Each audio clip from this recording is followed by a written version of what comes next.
বেঁধেছে এমন ঘর শূন্যের উপর পোস্তা করে। ধন্য ধন্য বলি তারে। আচ্ছা কেন বানাইছে?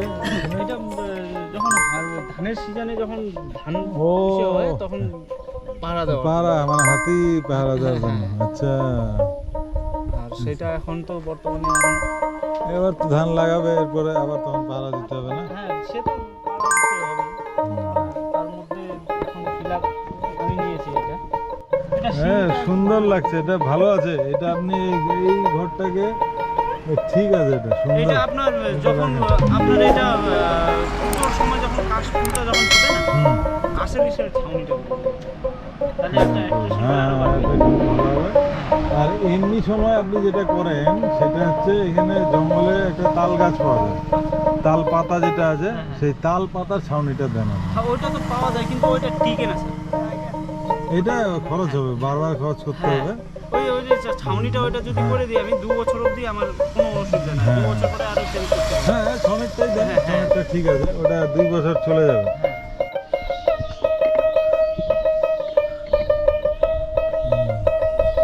একটু উঠে দেখবো ওটা,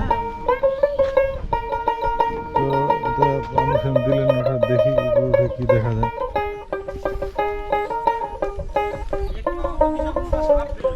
এইখান থেকে ও অজগর না, কোবরা, ও কিং কিং কোবরা।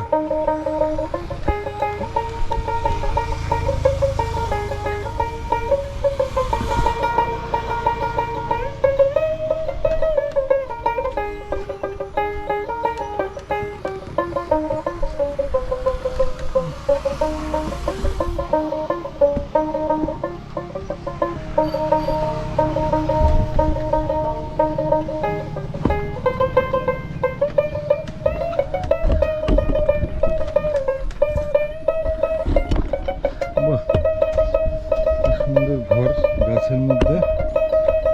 এটা যেটা বললেন এই মুহূর্তে এটার যে ওনার আর কি ঘরের,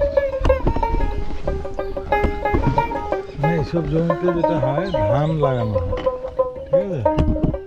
তো ধান লাগানোর পরে হাতির উপদ্রব হয়।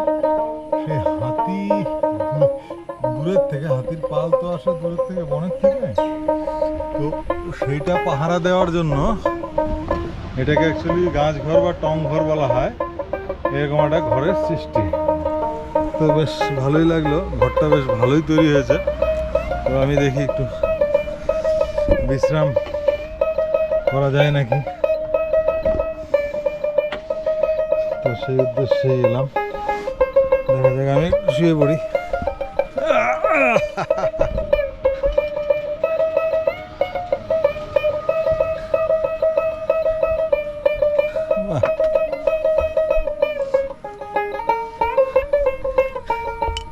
সুন্দর ব্যবস্থা।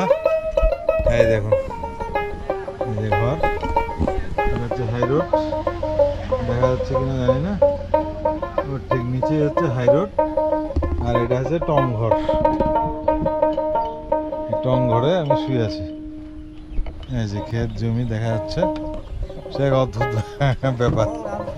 আরে ভবঘুরে কোথায় যায়, কি করে, কোথায় ঘুমোয়, তার কোনো ঠিক ঠিকানা নেই। ঠিক আছে।